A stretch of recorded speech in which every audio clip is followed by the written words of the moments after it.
It's a Sunday evening in New Brunswick, and CoLAB Arts finishes a busy weekend by performing 3 brand new musicals, created from start to finish in only 48 hours.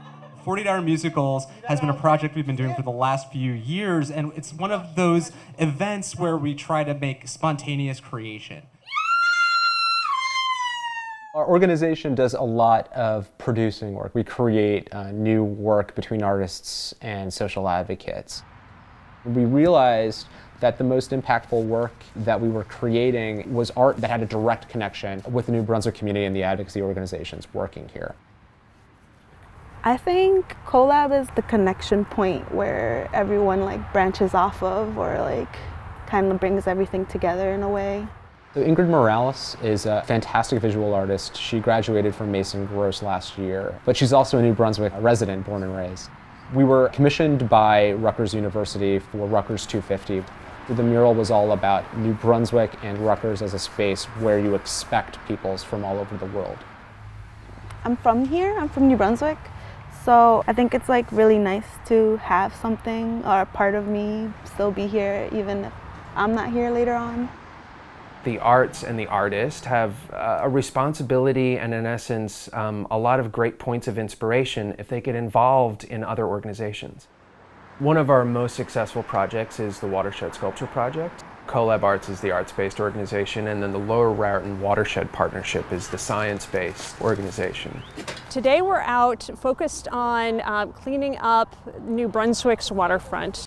There are all these volunteers out, both from the arts organization and from the environmental stewardship organizations, to clean up the riverbank.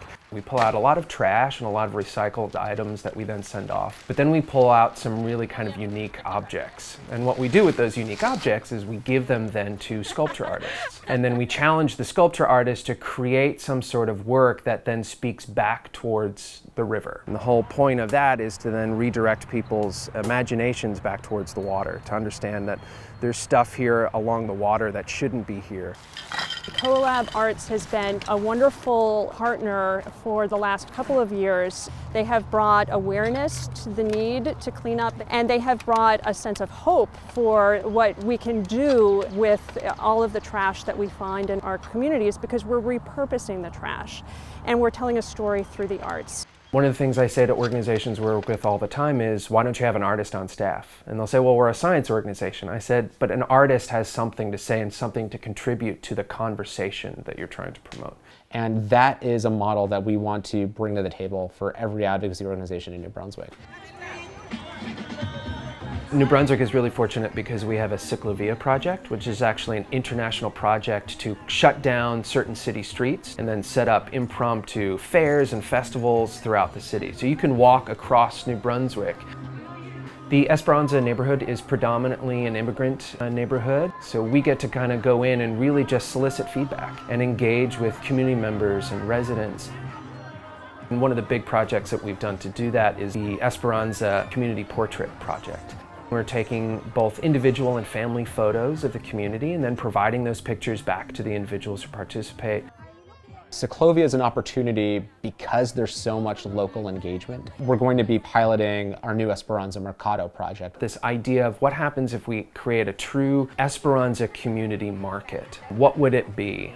What does it look like when you combine community arts, healthy food, and then cultural celebration in one space as a mercado? All want to see our vegetables with nice colors. CoLAB Arts is a great community arts partner to collaborate with, to really put an additional spin on a project that we wouldn't be able to do ourselves.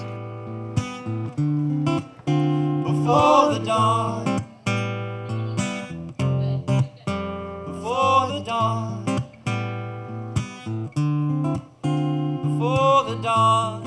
A lot of our work engages very much a deep dive between artists and advocates locally in the community across different disciplines. Elijah's Promise is actually a huge partner of ours, and we're incredibly proud to be able to continue to raise money for them. We engage artists with social advocates and communities to create work. That's what we do. And we try to create opportunities that are a little bit more laid back, fun art as sport kinds of experiences. Let me go wash all this wellness away.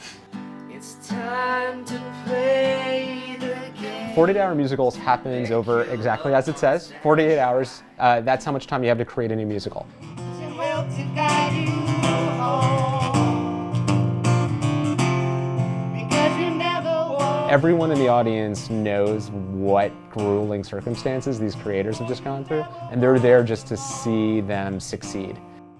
The whole space is warm and supportive, and it's a pretty magical performance opportunity.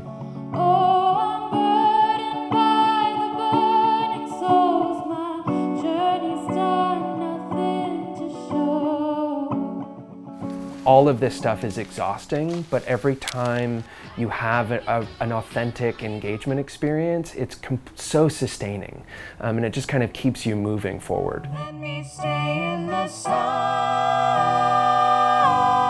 What I would be really excited to see is art happening on its own that we don't need to be involved with. Whether it's public art or just these artists who are now living here, loving the city, collaborating and coming up with their projects on their own. That would be a huge testament to the fact that we've been going on the right path.